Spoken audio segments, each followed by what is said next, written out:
Thank you, Madam Chair.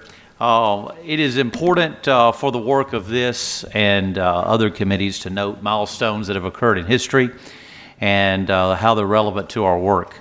And by remembering the past, I think we're able to better shape the future.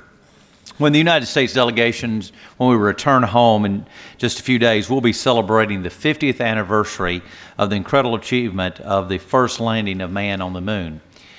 We, as Americans, of course, will be bragging about our countries and what we've accomplished, and of course it will not be without justification. However, we must realize and understand that it's what is most relevant here in Luxembourg, that it may have taken the United States and its prowess and capacity to get the job done, but we certainly did not do it alone. It was truly, as Neil Armstrong himself said, it was a giant leap for mankind, and that certainly means all of us. And I think we should remember that it was the development of technologies by several countries during the Second World War for the purposes of maximizing death and destruction that were put into better uses of sending man and machine into space. And that switch alone is worthy of note today. We remember Neil Armstrong, and we remember Buzz Aldrin, who was actually here in Luxembourg just a few days ago.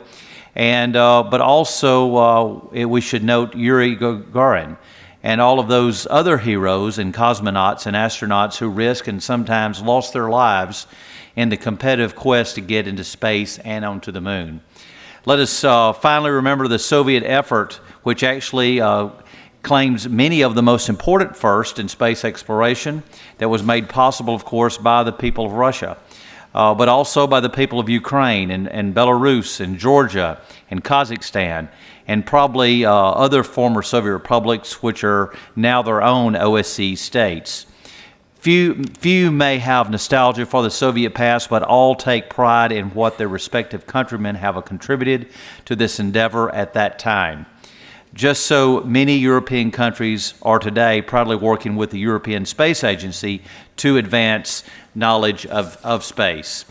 The U.S. delegation of the OSCE-PA hesitated from introducing this amendment, noting the anniversary of Apollo 11 because it was intended to be an anniversary of just our country's great accomplishments.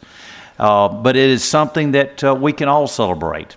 Since, however, there is no reference to this event in any resolution or amendment, at the appropriate time I intend to propose as an oral amendment after paragraph 2 in the second committee resolution that states, quote, inspired by Apollo 11 landing of man on the moon 50 years ago, a giant leap for mankind to support further scientific research, exploration, and discovery that not only improves the quality of life but promote peace through the realization of what participating states and all people of the planet Earth hold in common. And let me note that this amendment may note Apollo 11, but it makes no reference to the United States. It calls the event a giant leap for mankind, and that is what it is. And that is our message here today. Thank you, and I yield back.